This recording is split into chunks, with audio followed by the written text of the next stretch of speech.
Cette vidéo n'était pas prévue.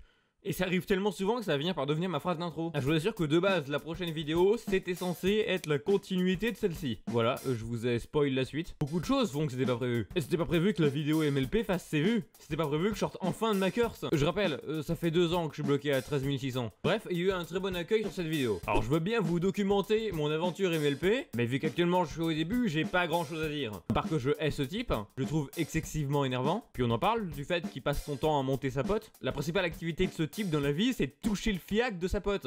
Mais ce mec est un dégénéré. Là où j'étais aussi content, c'est qu'apparemment certains d'entre vous aiment et connaissent Sonic Boom. Et il faut un minimum de recul pour apprécier ce genre de série. Alors je me souviens que dans la période Verchat, on m'a sorti cette fois on a les abonnés qu'on mérite. Bien là, je suis content d'avoir les abonnés que je mérite. Mais il y a déjà un domaine duquel je peux parler, c'est les chansons en règle générale. Mais je suis pas assez avancé pour faire une rétrospective musicale. Du coup je vais surtout m'attarder sur 2 chansons que j'ai entendues. Ah oui, pour ceux qui découvrent la chaîne ici, on fait du gaming, on a des compilations rigolotes. Moi j'ai un débat, je sais pas ce que c'est. Oh putain. Monsieur Mouton, Monsieur Mouton, ne bougez pas, hein, faut que je vous mette en sécurité.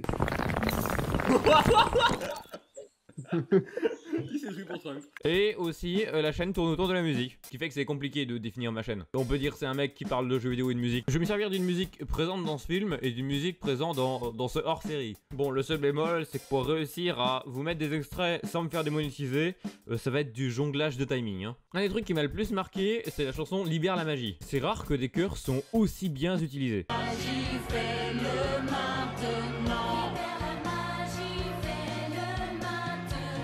La chanson arrive à avoir une dimension épique et dramatique, tout en ayant une montée en puissance.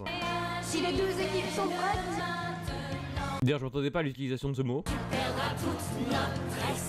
C'est là que je me suis vraiment dit, c'est pas fait pour les gosses. Aucun gosse ne connaît ce mot. Puis rien à voir, mais dans cette scène, Sunset Shimmer, elle est toute cutie. Hein. Alors je peux malheureusement pas trop vous mettre d'extrait, mais je vous demanderai d'aller dans le lien de la description et d'aller écouter, ne serait-ce que les chœurs de la musique. Parce que mine de rien, faire une musique mélodramatique épique, c'est quelque chose de très compliqué.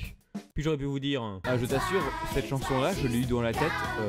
Bah là ça va faire 3 jours. Non, celle-là m'est restée dans la tête 1 semaine. Alors l'autre musique, bizarrement je la connais d'Osu. Et vous savez à quel point Osu je l'ai en horreur. C'est une musique qui est excessivement horrible dans ses paroles, mais qui est chantée de façon joyeuse. D'ailleurs, est-ce que je suis la seule personne au monde à pas supporter voir Pinkie Pie triste? Quand je vois ce perso triste, quelque chose se brise en moi. Bref, ce qui me fascine au niveau de cette musique, c'est pas le thème abordé, ni la musique en elle-même. C'est que la musique est chantée justement avec cette voix.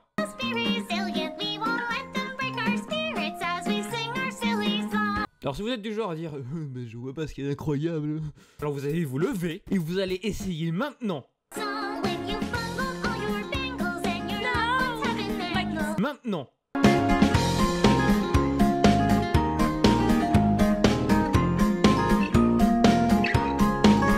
Alors en plus de vous sentir ridicule, ça va sûrement sonner n'importe comment. Parce que là, vous en aurez peut-être pas compte, mais on a une prouesse vocale qui est incroyable. Gardez une voix aussi décalée, tout en chantant juste et surtout en ayant des notes comme celle-ci. Alors pour ceux qui l'entendent pas, en fait, il y a un léger trémolo, mais la voix reste douce. C'est extrêmement compliqué à faire. Non, c'est extrêmement compliqué à faire en ayant une voix normale. Imaginez appliquer ensuite la tonalité qui est appliquée. Et le fait que les paroles qui sont plutôt sombres soient chantées ainsi et extrêmement bien donne une certaine force émotionnelle. Aussi, bon, le Pinky il saute partout, du coup ça marche bien quoi. Et là j'ai pris que 2 chansons et vous vous souvenez, j'ai dit que la série était homogène dans ce qu'elle faisait. Ça veut dire que ce niveau de détail, tu peux le voir sur chacune d'entre elles. Les gars, vos seiyuu ils viennent de la boîte de Pandore à ce niveau là. Bref, tout ça pour dire que ma première vidéo du fandom MLP, elle a rapporté sur les musiques.